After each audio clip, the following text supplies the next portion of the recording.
Welcome to this explainer. We're diving straight into the high-stakes world of power system protection and the hidden safety mechanisms that are literally keeping your lights on right now. It's this fascinating world where milliseconds absolutely matter and unseen intelligence works around the clock, guarding our everyday lives against megawatts of volatile energy. If you've ever wondered how modern civilization just keeps humming along safely while balancing all this immense electrical power, well, you are definitely in the right place. Okay, let's just get real for a second and acknowledge a pretty terrifying reality. Uncontrolled electrical current is an explosive villain. In power systems, electrical faults are completely inevitable. And when they do happen, we don't have seconds to react. We have mere milliseconds. In a standard 60 Hz AC system, just a few cycles of fault current can literally mean the difference between a harmless little dip in your lights and the catastrophic vaporization of copper and steel. Uncontrolled current generates incredibly dangerous heat, instantly melting conductors and starting devastating fires before you can even blink. To demystify how we actually protect the grid from this, here's our agenda. We'll be looking at 1. The threat of electrical faults. 2. Breakers and relays. 3. Selectivity and backup protection. 4. Grounding and earthing fundamentals. And 5. Arc slash and safety margins. So, let's kick things off with Section 1, the threat of electrical faults. A fault is defined simply as any abnormal condition in an electrical system. Most commonly, that's a short circuit or an unintended path to ground. But what actually causes them? Well, think of the power grid as this giant, delicate balancing act stretched across thousands of miles. Faults happen when physics just takes over. A tree branch falls on an overhead line during a bad storm, a squirrel decides to climb into a substation, or maybe underground insulation just degrades after 50 years of service.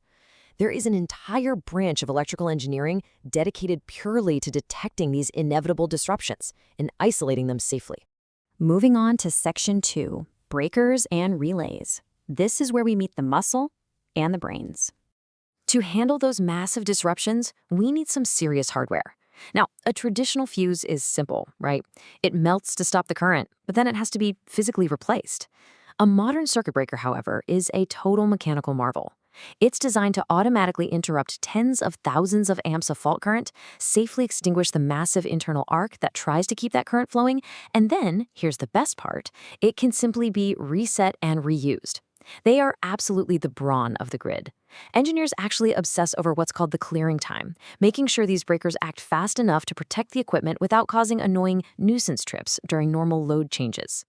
But here's the thing, a circuit breaker is essentially blind without a protective relay. If the breaker is the brawn, the relay is the detective, it's the brain. Think of a modern relay as a high-speed computer. It's running continuous, complex algorithms, sampling the voltage and current sine waves thousands of times every single second. It is constantly hunting for the slightest deviation from safe operating limits. The exact millisecond it mathematically confirms a fault, bam, it fires off a trip signal, unleashing the physical brawn of the breaker.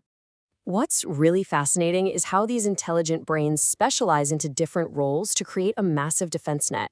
Overcurrent relays, they're basically your bouncers. They trip the second current exceeds a safe threshold. Differential relays are a bit more sophisticated.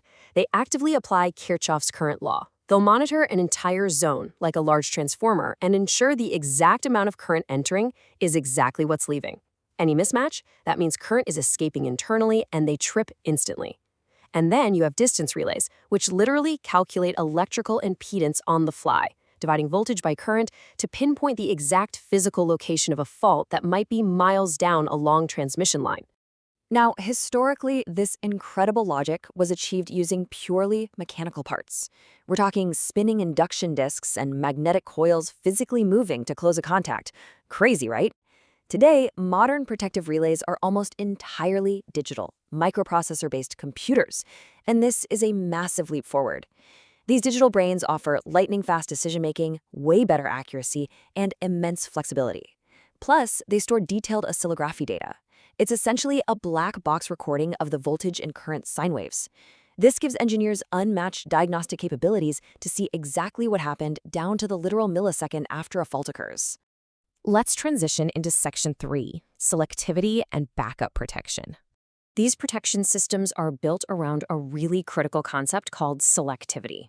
By acting like a smart, precise surgeon, selectivity ensures that only the smallest necessary portion of the electrical system is isolated during a fault.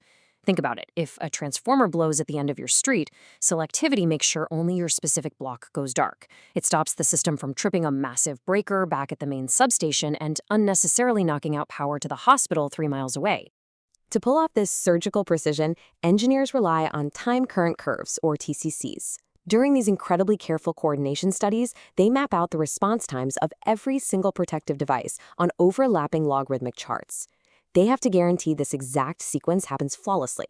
The downstream relay acts as the brain, commanding its local breaker, the muscle, to isolate the fault before the upstream devices even have a chance to react. It's a beautifully choreographed dance of mathematics and timing. But hey, we have to ask, what happens when the primary device mechanically seizes or the relay loses power? In this field, we always have to assume that things will eventually fail. That's where backup protection schemes come in. They ensure that if a primary device doesn't operate, a secondary upstream device will step in after a slight time delay to clear the fault. Having this engineered safety net is an absolute necessity, because if both primary and backup protection fail, that is exactly what leads to cascading, catastrophic, multi-state blackouts. All right, moving into Section 4, Grounding and Earthing Fundamentals. Shifting from active defense to passive safety, proper grounding provides a safe, low-resistance path for stray current to flow harmlessly into the earth. There are 2 distinct types to know here. System grounding stabilizes the entire grid's voltage and gives those smart relays a solid 0-point reference for accurate fault detection. Equipment grounding, on the other hand, ties the metal chassis of machinery and appliances directly to 0 volts or earth potential. So if a live wire accidentally shorts to the metal casing of your washing machine, the grounding path provides 0 resistance. It rockets the fault current directly to ground and instantly trips the breaker long before a human ever touches the chassis. To bring this right into your own home, think about the GFCI outlet near your bathroom sink. That is a micro-level application of these exact life-saving principles. Ground fault circuit interrupters are incredibly sensitive. They detect tiny current leaks to ground. Usually, we're talking a threshold of just 4 to 6 milliamps, and they trip the circuit within milliseconds. It really beautifully illustrates the extreme sensitivity required to prevent lethal electric shocks in hazardous, wet areas. Finally, we've reached Section 5, Arc Flash and Safety Margins. We have to confront one of the most severe physical dangers in the electrical world, the arc flash. An arc flash involves an explosive release of energy during a fault. And guys, the reality of this is absolutely staggering. An arc flash can reach temperatures up to 35,000 degrees Fahrenheit. That is significantly hotter than the surface of the sun. It can instantly vaporize copper busbars and expand the surrounding air with the concussive force of dynamite. It is no joke. To combat this terrifying threat, protection engineers carefully calculate what's known as incident energy, which is measured in calories per square centimeter. This critical analysis directly dictates the safety margins and the exact personal protective equipment required for field workers. Those thick, heavy bomb suits you might see electrical workers wearing, those are heavily engineered arc flash suits. And the thickness of the suit required is actually dictated by exactly how fast those relays and breakers we discussed earlier are calculated to clear the fault. Power system protection combines incredibly fast, precise mathematics with these carefully engineered safety margins to keep both people and equipment alive. It's kind of rare that electrical engineering is so explicitly and constantly tied to life and death safety. Protection engineers are essentially the silent guardians of the grid, sitting directly at the intersection of electrical theory and safety engineering. It really is an absolutely non-negotiable, beautiful discipline. So a quick thought to leave you with. The next time you walk into a dark room and flip a switch, or just plug your phone into the wall, take a moment to pause. Consider the invisible intelligence and the sheer electrical muscle standing guard inside your walls, and at substations miles and miles away, totally ready to make life-saving decisions in a matter of milliseconds. Pretty amazing, right? Join us for our next explainer as we transition away from electrical brawn and dive straight into the data that helps run our modern world. We'll be shifting gears into signal processing fundamentals, taking an exciting look at digital filters and the fast Fourier transform. Thank you so much for hanging out with me for this explainer. Stay curious and keep learning.